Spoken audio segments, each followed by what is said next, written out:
देखो ट्रायंगल क्या है, ठीक है ना। सबसे पहले यार पहले बात तो ट्रायंगल के बारे में कोई नई चीज नहीं है हमारे लिए। ट्रायंगल हम पहले भी पढ़ चुके हैं, छोटी क्लास से लेकर के अभी 9th क्लास तक हमको ट्रायंगल के बारे में सारी नॉलेज है। पहले हम एक बार रिवाइज कर लेते हैं कि यार हमको ट्रायंगल के बारे में क्या क्या पता है।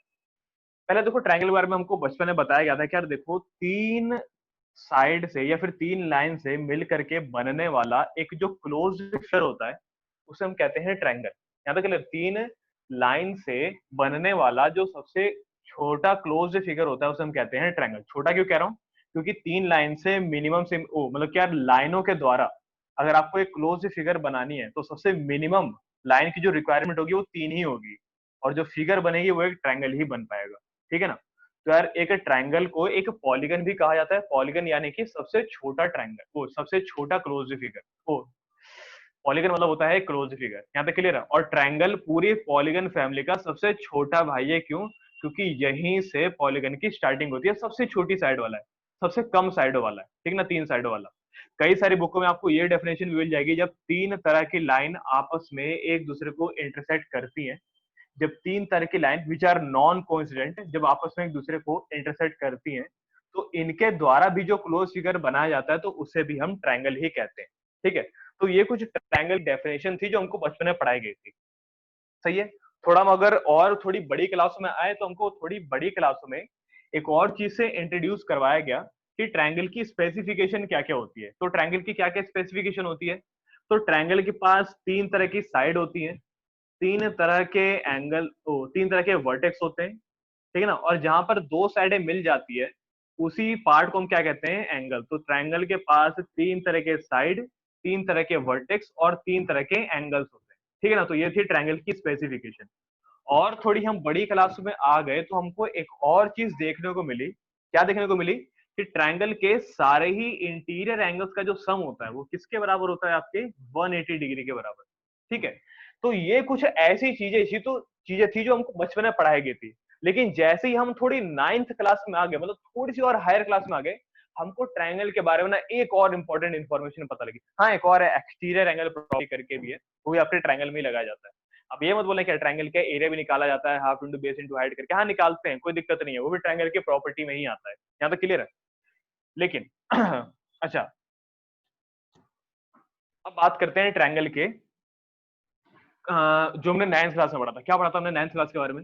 9th क्लास में हमको एक शब्द से इंट्रोड्यूस कराया गया था। पहली बार हमने वो शब्द सुना था, या फिर शायद हमने पहले भी सुना होगा या फिर ध्यान नहीं दिया होगा हमने। उस शब्द का नाम था कॉन्ग्रुएंट। कॉन्ग्रुएंट, ठीक है ना, ये शब्द हमने सुना था, टू कॉन्ग्रुएंट फिगर्स। ठीक है ना। अब कॉन्ग्रुएंट मतलब क्या होता है? देखो कॉन्ग्रुएंट का सिंपल मतलब होता है कि फिगर, या फिर क्या कहते हैं कोई भी समान, figure with same size and same shape. जिस फिगर की सेम साइज और सेम शेप होती है ना, मतलब साइज और शेप दोनों इक्वल होते हैं, उन्हीं तरह के फिगर को हम कहते हैं कॉन्ग्रुएंट फिगर। एग्जांपल के लिए, अगर मैं एक सेंटर से एक 5 मीटर का सर्कल और एक दूसरे सेंटर से भी 5 सेंटीमीटर का अगर एक सर्कल बनाता हूं, तो ये दोनों के दोनों सर्कल की जो फिगर होगी ना वो एग्जैक्टली सेम होगी, और इनका साइज भी एग्जैक्टली सिमिलर होगा। यहाँ तो क्लियर है, मतलब इनका फिगर भी सेम होगा और इनकी साइज भी सेम होगी। तब जब दो तरह की फिगर साइज और शेप वाले कंसेप्ट को फॉलो करते हैं, उन दोनों तरह की फिगर को नाम दिया जाता है क्या, कॉन्ग्रुएंट फिगर। फिलहाल के लिए मैं इसको नाम दूंगा कॉन्ग्रुएंट सर्कल, क्योंकि यहाँ पर मैं सर्कल के बारे में बात कर रहा हूँ। लेकिन वहीं अगर मैं यहाँ पर सर्कल से परे हट करके अगर मैं ट्रायंगल की बात कर रहा होता कि यार मैंने यहाँ पर दो तरह के ट्रायंगल बनाए हैं, ठीक है ना, वैसे ट्रायंगल बहुत तरह के एग्जिस्ट करते हैं, लेकिन मैंने ये दो ट्रायंगल ऐसे बनाए हैं कि इनका शेप और साइज दोनों ही आपस में इक्वल है। शेप और साइज दोनों ही आपस में इक्वल है। तो इन दोनों फिगर को कहा जाएगा कि यार भाई शेप और साइज दोनों इक्वल है, तो इन दोनों फिगर को हम कहेंगे कॉन्ग्रुएंट फिगर। लेकिन क्योंकि ये फिगर आपके ट्रायंगल से रिलेटेड है, इसलिए हम इसको कहेंगे कॉन्ग्रुएंट ट्रायंगल्स। समझे कि नहीं समझे बात? ठीक है। तो इसे हम कहेंगे कॉन्ग्रुएंट सर्कल और इसे हम कहेंगे कॉन्ग्रुएंट ट्रायंगल। अब ट्रायंगल को कॉन्ग्रुएंट करना इतना हलवा नहीं है कि यार आपने कोई भी ट्रायंगल ऐसे पकड़ा और आपने उसको बड़े आसानी से कॉन्ग्रुएंट कर दिया। कॉन्ग्रुएंट करने के कुछ रूल्स होते थे, ठीक है ना। कॉन्ग्रुएंट करने के कुछ रूल्स होते थे। क्या रूल्स होते थे? वो रूल्स मैं बता देता हूँ एक बार फटाफट से, ब्रीफ में बता देता हूँ सिंपल से। ठीक है ना। क्या अगर आपको दो ट्रायंगल कॉन्ग्रुएंट करने हैं तो आपको कुछ तरह के रूल्स का फॉलो करना पड़ता। अच्छा हाँ, एक और बात मैं बताना भूल गया कि यार अगर दो ट्रायंगल अगर कॉन्ग्रुएंट है तो उनके कॉन्ग्रुएंसी का जो सिंबल है वो कुछ ऐसा होता है, इक्वल टू, और ऊपर से इस तरह का एक पेस्ट होता है ना, जैसे ब्रश में पेस्ट लगाते हैं करके, वही है कि यहाँ पे एक सिंबल है, ठीक है ना, कॉन्ग्रुएंट, उसके ऊपर ये सिंबल, तो इस फिगर को हम कहते हैं कॉन्ग्रुएंट, ठीक है ना। इसका मतलब होता है क्या, इसका मतलब होता है कि यार equal in shape and equal in and similar in size, ठीक है। अच्छा अब आगे देखो, equal in shape and equal size, same in shape and same in size, ठीक है। कॉन्ग्रुएंसी शब्द का मतलब ये, कॉन्ग्रुएंसी सिंबल का मतलब ये होता है।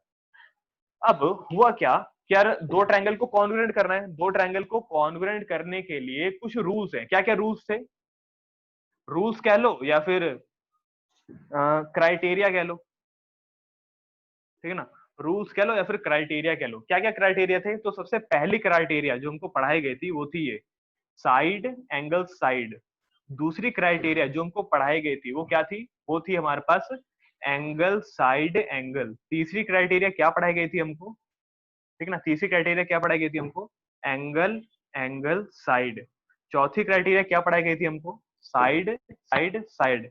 पांचवी क्राइटेरिया क्या पढ़ाई गई थी हमको, पांचवी क्राइटेरिया थी आपकी RHS, यानी कि अच्छा साइड एंगल साइड तो पता लग ही रहा है तुमको, यहाँ पर जहां जहां एस लिखा उसका मतलब साइड है, और जहां जहां ए लिखा उसका मतलब सिंपल एंगल ही होता है। बाकी यहाँ पे जो RHS लिखा है इसका मतलब राइट हैंड साइड नहीं होता, ये जो RHS लिखा है इसका मतलब होता है right angled hypotenuse side, right angled hypotenuse side. देखो वैसे मैं अभी इन सबके बारे में डिटेल में बताता, लेकिन यार क्योंकि हम पहले बता ही देते हैं क्या होता है। साइड एंगल साइड का मतलब होता है जब दो ट्रायंगल की दो साइडें बराबर हो, दो कोरस्पॉन्डिंग साइडें बराबर हो, और उनके बीच में बनने वाला एंगल ही बराबर हो, ठीक है। तो दोनों साइड के बीच में बनने वाला एंगल अगर बराबर होते हैं तो उसे हम कहते हैं साइड एंगल साइड से कॉन्ग्रुएंसी, या फिर congruent by the rule of side angle side, या फिर congruent by the criteria of side angle side. Angle side angle का मतलब क्या होता है, जब दो एंगल बराबर होते हैं और दो एंगल जहां पर बनाए जाते हैं वो साइड भी बराबर होती है, समझे, तो इस क्राइटेरिया को हम कहते हैं एंगल साइड एंगल।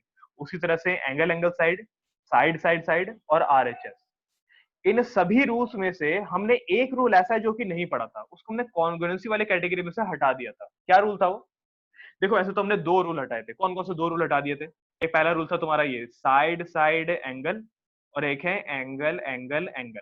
अब इनको यहां से कॉन्ग्रुएंसी वाले क्राइटेरिया से हटाया क्यों गया, क्या रीजन था कि यार इनसे तो हम काम ले रहे हैं, साइड एंगल साइड से काम चल रहा है, एंगल साइड एंगल से काम चल रहा है, RHS से भी काम चल रहा है, तो क्या रीजन था यार साइड साइड एंगल को हटाने का और एंगल एंगल एंगल को हटाने का। तो देखो सबसे पहला रीजन कि हमने साइड साइड एंगल को इसलिए हटाया क्योंकि ये कॉन्ग्रुएंसी के नियम को फॉलो ही नहीं कर रहा था। मतलब ये ना तो इक्वल साइज दे पा रहा था, मतलब इक्वल साइज देने में भी असफल था और इक्वल शेप देने में भी असफल था। यहाँ तक क्लियर है, ना तो इक्वल साइज दे पा रहा था और ना ही इक्वल सा शेप दे पा रहा था। इसके बारे में अगर आपको डिटेल में जाना है तो 9th क्लास की बुक एनसीईआरटी की उठाना, वहां पर इसका एक बहुत ही अच्छा सा एक्सप्लेनेशन दिया हुआ है, ठीक है। और अगर नहीं आता तो मेरे को बता देना, मैं किसी दिन क्लास में तुमको ऐसे ही एक्सप्लेन कर दूंगा। लेकिन फिलहाल के लिए बात करते हैं एंगल एंगल एंगल की, इसके साथ क्या दिक्कत हुई। तो देखो साइड एंगल साइड को तो हमने इसलिए हटाया क्योंकि यार भाई ना तो सही साइड सही सा, ना तो साइज को मेंटेन कर पा रहा था, ना तो शेप को मेंटेन कर पा रहा था। ट्रायंगल तो दूर की बात है कॉन्ग्रुएंसी की, ठीक है, तो इसलिए हमने क्या करा, इसको हटा ही दिया कॉन्ग्रुएंसी वाली लिस्ट से। दूसरा बच जाता है तुम्हारा एंगल एंगल एंगल, इसको क्यों हटाया गया, तो देखो इसको हटाने के पीछे का रीजन ये था कि ये सिमिलर शेप तो दे रहा था, ठीक है ना, ट्रायंगल जैसे एक दूसरे ट्रायंगल ही बना करके दे रहा था, सिमिलर शेप तो बना करके दे रहा था, लेकिन उसका साइज, उसके साइज के बारे में कुछ नहीं बता रहा था। ये साइज यानी कि ये दो ट्रायंगल का शेप आपस में एक जैसा तो कर देता था, लेकिन एक ट्रायंगल छोटा बताता था और एक ट्रायंगल बड़ा बताता था। तो हमने क्या करा, हमने इसको कॉन्ग्रुएंसी वाली कैटेगरी से उठाया और बाहर फेंक दिया कि बेटा तुम्हारा यहाँ पर कुछ काम नहीं है, तुम यहाँ से निकल जाओ। जो जो ट्रायंगल को सिमिलर साइज और सिमिलर शेप देने के कारगर हैं, बस हम उन्हीं को यहाँ पर इस लिस्ट में रखेंगे। तो एंगल साइड एंगल ने पूछा यार मैं भी तो लेकिन सिमिलर शेप तो दे रहा हूँ ना, मैं भी तो सिमिलर शेप का काम कर रहा हूँ, सिमिलर शेप देना तो काम है मेरा, तो मेरे को क्राइटेरिया से हटा क्यों रहे हो, मेरे को एक दूसरी क्राइटेरिया में डाल दो। तो हुआ क्या पता है क्या, सिर्फ इसके लिए एक दूसरी क्राइटेरिया बना दी गई, ठीक है ना। तो देखो क्या हुआ, अब तक चल क्या रहा था, अभी तक हम पढ़ रहे थे कॉन्ग्रुएंट फिगर के बारे में, जहां पर साइज और शेप को इक्वल रखना बहुत बड़ी चुनौती थी। लेकिन फिर हमारे पास एक दूसरा नियम आ गया है एंगल एंगल एंगल करके। अब ये क्या कह रहा है, ये कह रहा है कि यार मैं ना यार देखो साइज तो इक्वल मैं करने तरह, मैं लेकिन शेप को इक्वल कर सकता हूँ, मतलब कि यार दो फिगर की मैं शेप को इक्वल कर सकता हूँ। तो आप एक काम करो, मेरे लिए आप एक अलग कैटेगरी बना दो। तो एंगल एंगल एंगल के लिए एक अलग कैटेगरी बना दी गई और उस कैटेगरी का नाम था सिमिलर फिगर्स। समझे? उस कैटेगरी का नाम क्या बना? Similar figure. सिमिलर फिगर मतलब क्या होता है? सिमिलर फिगर बहुत सिंपल है समझने में। जब दो, अच्छा, कॉन्ग्रुएंट मतलब क्या होता है? कॉन्ग्रुएंसी में जब दो फिगर साइज और शेप दोनों में ही सेम हो तो कॉन्ग्रुएंट। लेकिन सिमिलर फिगर में क्या होता है? सिमिलर फिगर में अगर figure with same shape, figure की आपस में सिर्फ शेप ही सेम होनी चाहिए सिमिलर दिखने के लिए। इफ साइज आर इक्वल और नॉट इक्वल कोई फर्क नहीं पड़ता उससे, ठीक है ना? साइज अगर इक्वल है और साइज अगर इक्वल नहीं भी है तो उससे कोई फर्क नहीं पड़ता, बस उनका शेप सेम होना चाहिए। अगर दो फिगर का शेप शेप अरे क्या बोल रहा हूँ, शेप अगर सेम है, शेप अगर इक्वल है तो उसे सिमिलर फिगर की कैटेगरी में डाल दिया जाएगा। और इसीलिए एंगल एंगल एंगल को यहां से उठा उठा करके इस वाली कैटेगरी में डाल दिया गया है। हालांकि यहाँ पर एंगल एंगल एंगल वाला जो रूल है ना, ये हम बाद में कहीं जाकर के अप्लाई करेंगे, जहां पर हम सही में इससे रिलेटेड कोई क्वेश्चन करेंगे। लेकिन फिलहाल के लिए अभी हमको बस इतना जान लेना है कि ये जो एंगल एंगल एंगल वाला जो पार्ट है ये तुम्हारे सिमिलर फिगर से रिलेटेड है, ना कि तुम्हारे कॉन्ग्रुएंट फिगर से। पेपर में देखो इसी कंसेप्ट से रिलेटेड कई सारे क्वेश्चन भी आ जाते हैं। कौन कौन से क्वेश्चन आ जाते हैं? तो देखो पहला क्वेश्चन तो मैं यहीं पे पूछ लेता हूँ तुमसे, ठीक है ना? पहला क्वेश्चन हमारा ये हो गया कि यार विच ऑफ द फॉलोइंग, ठीक है ना, विच ऑफ द फॉलोइंग, ठीक है ना, which of the following are criteria of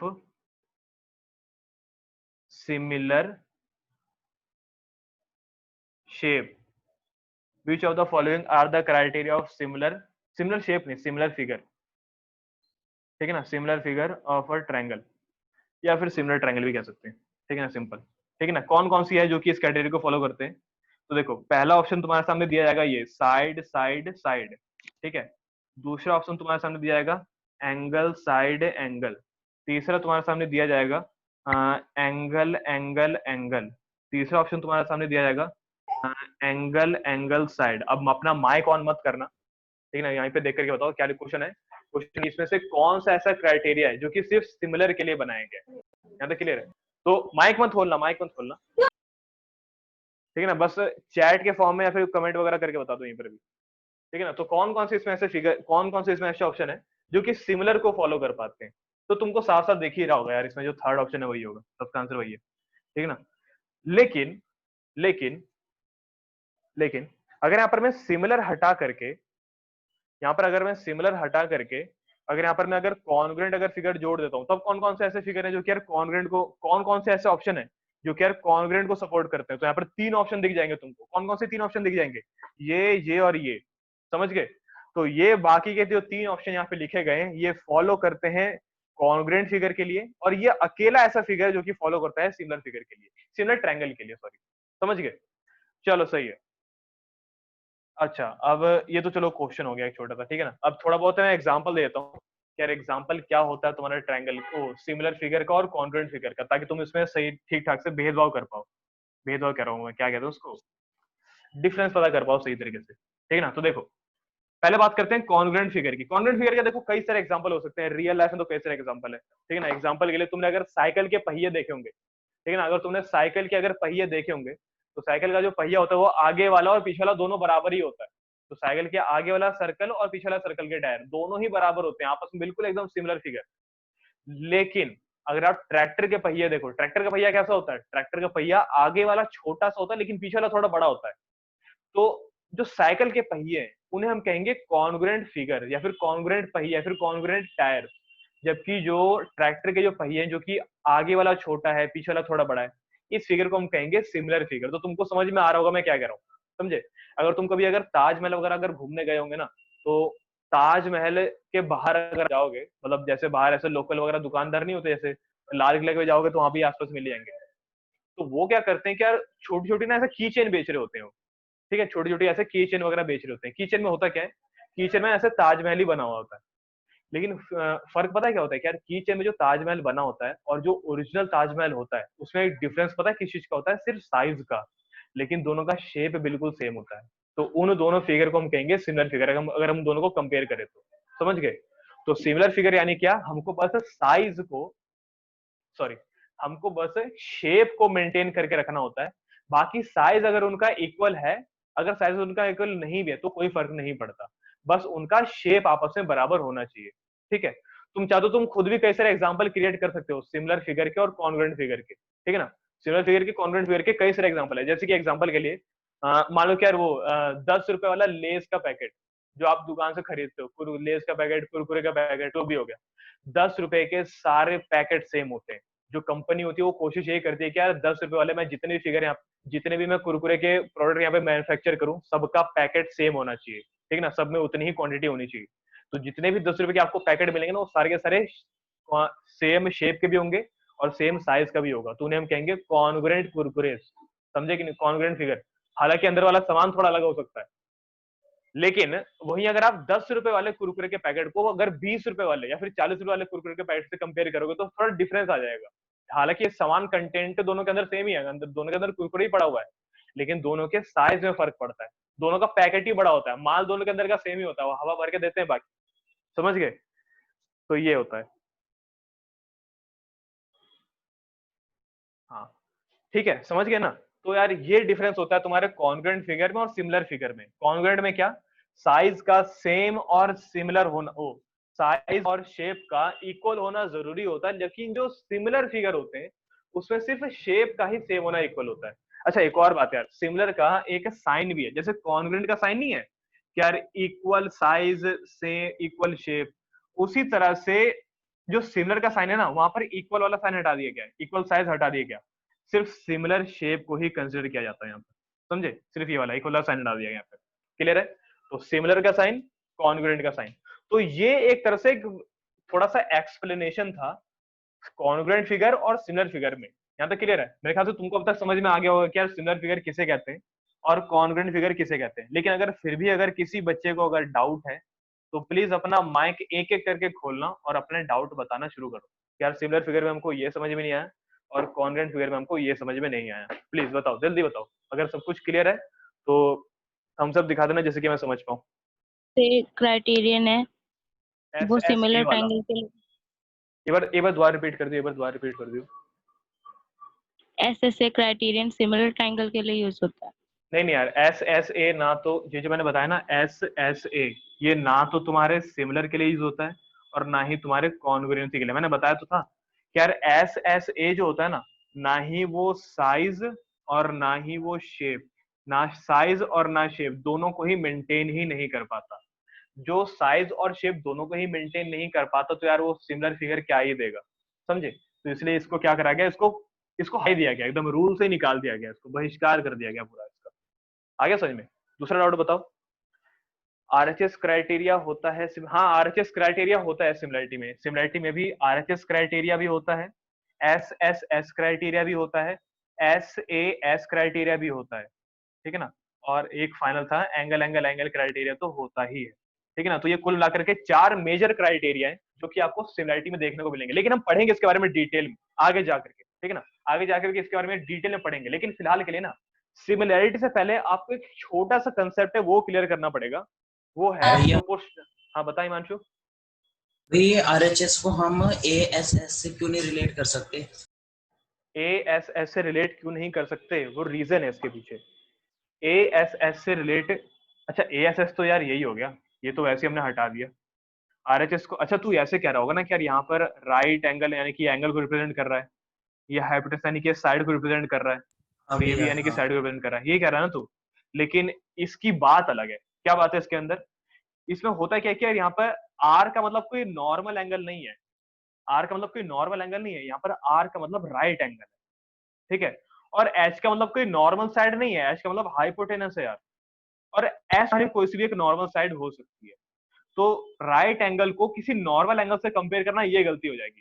ठीक है, और हाइपोटेनस को किसी नॉर्मल साइड से कंपेयर करना ये गलती हो जाएगी। इसीलिए हम आर एच एस को एंगल साइड साइड से कंपेयर नहीं करते। है समझ में क्या हुआ, नहीं आया समझ में, ये बिल्कुल अलग ओके कंसेप्ट भैया। है। चलो ठीक है, और कोई सवाल जिसको पूछना है, और कोई सवाल जो इससे रिलेटेड पूछना चाहते हो तो पूछ सकता है, कोई दिक्कत नहीं है। भैया ये सिमिलैरिटी में कैसे आ जाएंगे, ये तो कॉन्ग्रुएंट में आएंगे ना ये सारे क्राइटेरिया तो। अरे सिमिलैरिटी में भी होते हैं यार, तूने चैप्टर ट्रायंगल, अरे तुम्हें बकवास थोड़ी कर रहा हूँ यहाँ पे, सुन बात ध्यान से सुन। ये सारी की सारी चीज जो तुमने 9th क्लास में पढ़ी है, क्राइटेरिया, ये जो तुमने 9th क्लास में पढ़ी है, ये उसके जैसा दिखाई देता है, लेकिन लेकिन फर्क ये है कि जब हम 9th क्लास में दो ट्रायंगल को कॉन्ग्रुएंट करते थे ना, दो ट्रायंगल को कॉन्ग्रुएंट करते थे, तो वहां पर एक रीजन भी लिखते थे, क्या कि by congruent, by S S rule, या फिर ए रूल, या फिर आरएचएस रूल, या फिर जो भी होता है। 10th क्लास में हम जब सिमिलर करेंगे, 10th क्लास में जब हम सिमिलर करेंगे, तो हम यहां लिखेंगे by similar, by similar by. अब क्योंकि यार कॉन्ग्रुएंट बाय ये है और सिमिलर बाय ये है, तो सिमिलर होने के लिए, कॉन्ग्रुएंट होने के लिए हमको साइडें बराबर करनी पड़ती थी। यहाँ पर साइडें बराबर नहीं करनी, यहाँ पर साइड का रेशियो बराबर करना है। मैं बोलता रहा हूँ यहाँ पे हमको थोड़ी डिटेल के बारे में जानना पड़ेगा। डिटेल के बारे में जानने से पहले आपको प्रोपोर्शनैलिटी के बारे में पूरी नॉलेज होनी चाहिए, उसके बाद ही यहाँ पे आगे पढ़ सकते हो, समझे? तो ये है यहाँ पर, ठीक है ना, कि यार यहाँ पर हमको सारी साइडें बराबर करनी पड़ती थी, यहाँ पर हमको साइड्स का रेशियो बराबर करना पड़ता है। हाँ, क्लियर है यहाँ तक का? तो ये डिफरेंस है, यहाँ पर साइड बराबर करनी है, यहाँ पर साइड्स का रेशियो बराबर करना है, बस यही एक मेजर डिफरेंस है। बता सुशांत, क्लियर है यहाँ तक का? नहीं है? हाँ भैया क्लियर है। और किसी बच्चे का सवाल और कुछ इससे रिलेटेड? फिर मैं क्वेश्चन कराता हूँ ना, पता नहीं टाइम बचा कि नहीं बचा, बताओ। चलो ठीक है, आगे बढ़े फिर। चलो सही है। अरे कोई फ्लक्चुएट कर रहा है, कोई फ्लक्चुएट कर रहा है बार बार, तो मैं आगे बढ़ रहा हूँ फिर। देखो यार, भी आज मेरा सही चल रहा है, उस दिन मेरा कर रहा नहीं चल रहा था। चलो देखो इधर, तो चैप्टर नंबर 6 ट्रायंगल, सबसे पहली जो हमको पढ़नी है उसका नाम है ये। पता नहीं यार जो मैं थ्योरम कराऊंगा ये पूरे बोर्ड में आ पाएगा कि नहीं आ पाएगा, लेकिन मैं कोशिश करूंगा पूरे बोर्ड में लाने की। देखो फिगर है ये, पहले तो थ्योरम का नाम समझ लो क्या है। थ्योरम का नाम है बेसिक प्रोपोर्शनैलिटी।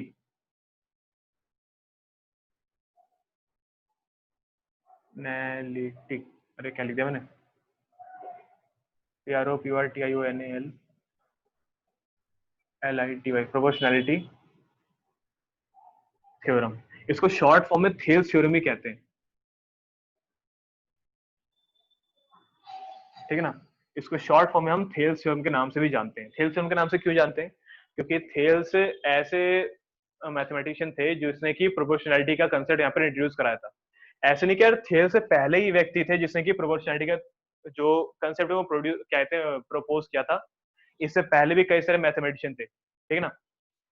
इंडिया में, इंडिया की बात करो, ठीक है ना। इंडिया में देखो यार, इंडिया की मैथमेटिक्स काफी सारी डेवलप हो चुकी है।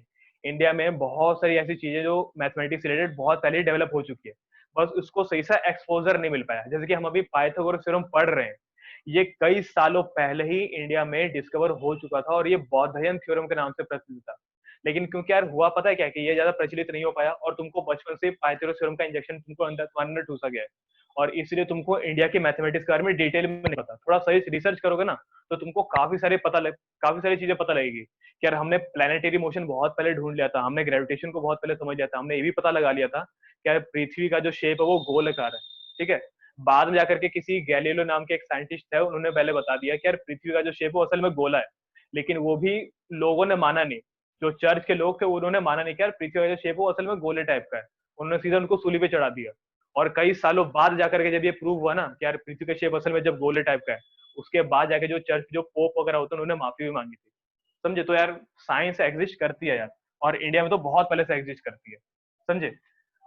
तो तुम्हारा काम ये होगा कि यार पता करना है कि यार ये जो थेल्स थ्योरम है या फिर बेसिक प्रोपोर्शनैलिटी थ्योरम है, ये इंडिया में आए तो थी, लेकिन ये किस नाम से जानी गई थी, तुम ये पता करना एक बार जाकर के, थोड़ी रिसर्च करना, ठीक है। तो बेसिक प्रोपोर्शनैलिटी थ्योरम कहती क्या है? तो देखो बेसिक प्रोपोर्शनैलिटी थ्योरम बहुत ही सिंपल सी बात कहती है, वह है ये, अगर ये वाला पार्ट तुम पूछ रहा हो तो, ठीक है। देखो कहता है ये कि यार एक ट्रायंगल है, ठीक है ना, ये रहा तुम्हारे सामने ट्रायंगल, ठीक है ना। क्या है इस ट्रायंगल के अंदर? तो यह है ए, यह है बी और यह है सी। अच्छा, कहा गया कि यार ट्रायंगल के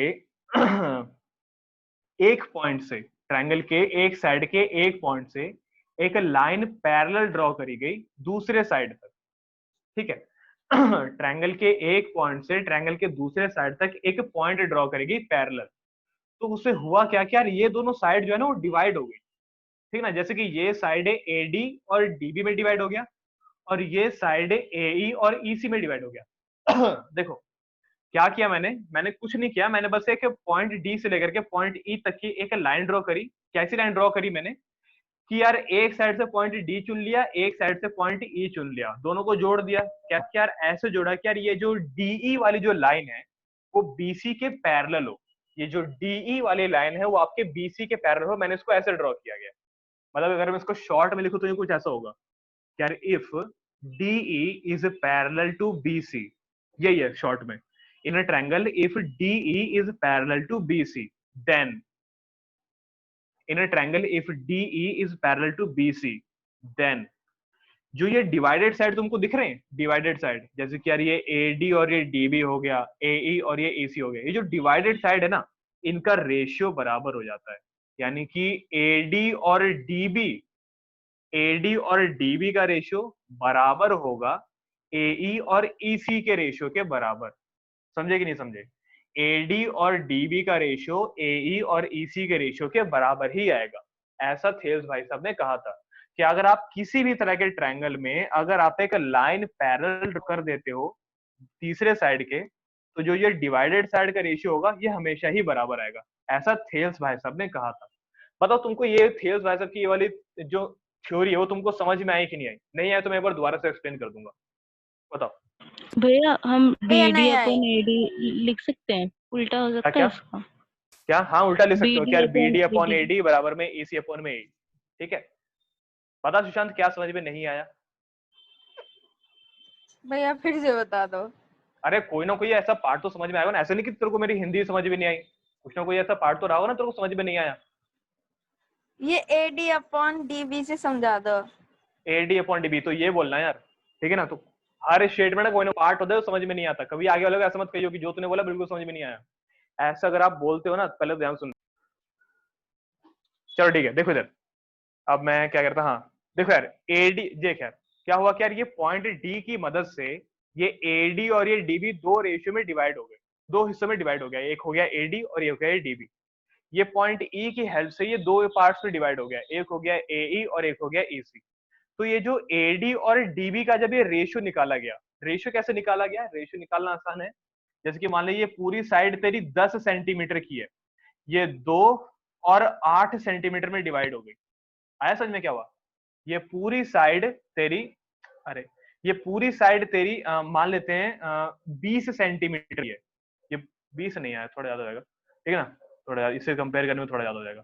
तो ये पूरी साइड मान लो आपकी 12 सेंटीमीटर की है, ठीक है? ये पूरी साइड आपके 12 सेंटीमीटर की है।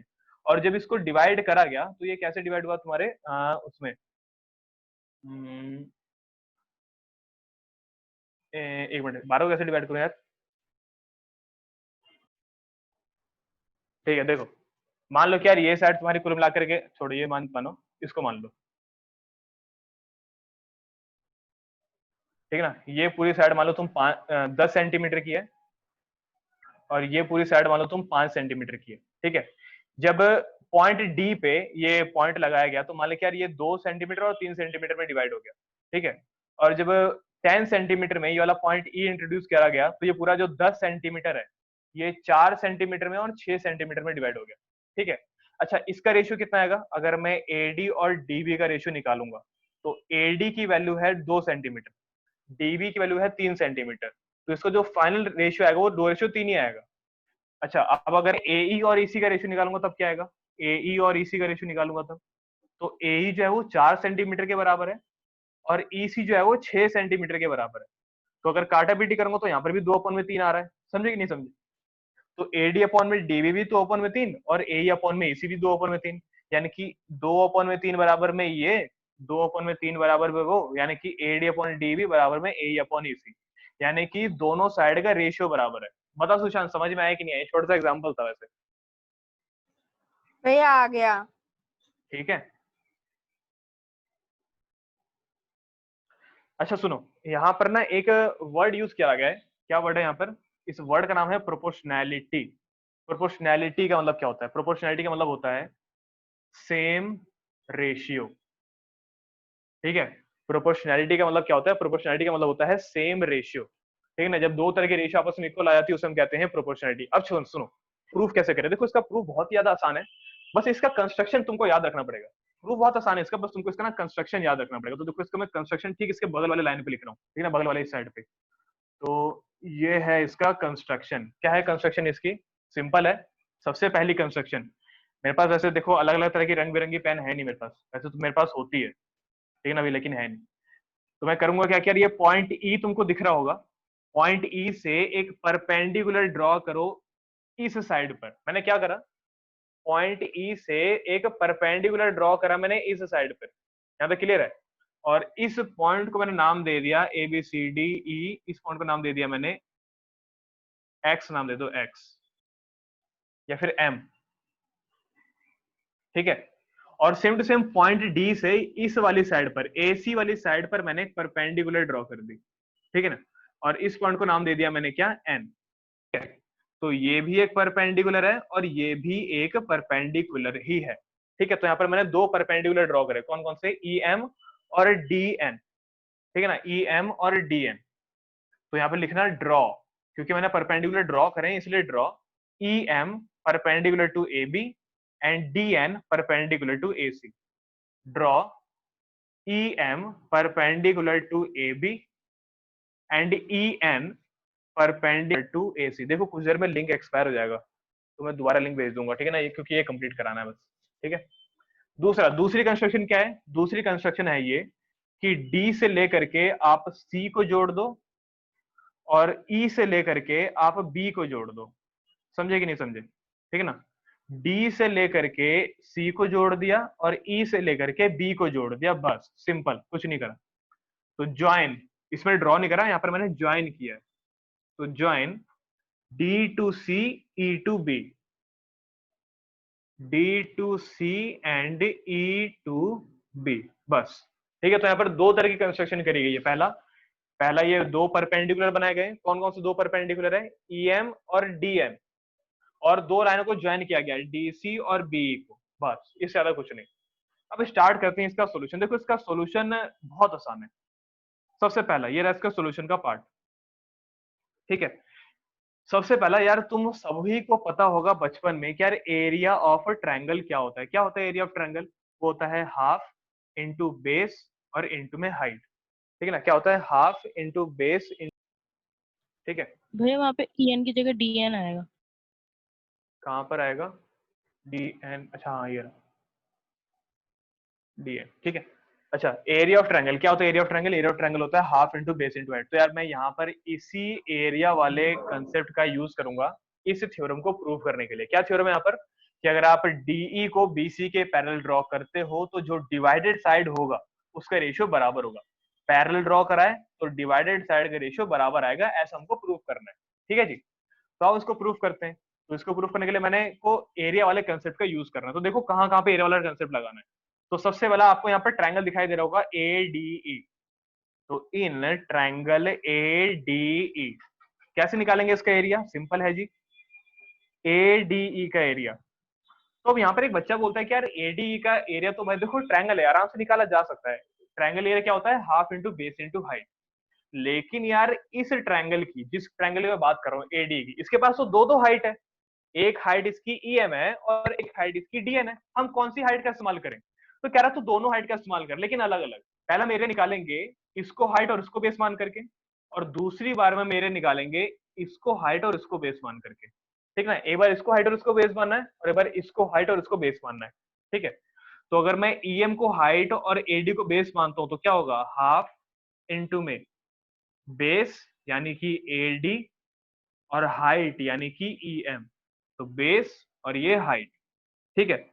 इसी सिमिलर फैशन में अगर मैं इसी ट्रायंगल के एरिया अगर दूसरे तरीके से निकालना चाहूं, दूसरे तरीके से बोलने का मतलब है कि अगर मैं इसको हाइट और इसको बेस लेता हूं तब क्या आएगा, तब भी सेम ही आएगा। तब यहां पर बस बेस हो जाएगा AE और हाइट हो जाएगी हमारे पास DN, ठीक है। तो ये है area of triangle AD, half into base into height. एक बार हाइट AD और बेस EM को लिया और एक बार हाइट AE और बेस DN को लिया, सही है, कोई दिक्कत नहीं है। अब इसके बाद का पार्ट है ये। अब दूसरा ट्रायंगल, दूसरे दो ट्रायंगल बड़े ध्यान से क्या है तो समझना है इसको। दूसरा ट्रायंगल तुम्हारा ये है DEB और DEC। तो एक ट्रायंगल है तुम्हारा DEB और एक ट्रायंगल है तुम्हारा DEC। ठीक है, तो एक ट्रायंगल तुम्हारा DEB हो गया और एक ट्रायंगल तुम्हारा DEC हो गया। अच्छा देखो, सबसे पहले एक थोड़ा सा कंसेप्ट यहाँ पर क्लियर कर लेते हैं। देखो यार, कुछ ट्रायंगल ऐसे होते हैं जिनकी हाइट उनके अंदर आती है, कुछ ट्रायंगल ऐसे होते हैं जिनकी हाइट उनके अंदर आती है, लेकिन यार कुछ ट्रायंगल ऐसे भी होते हैं जिनकी हाइट उनके बाहर आती है, समझे?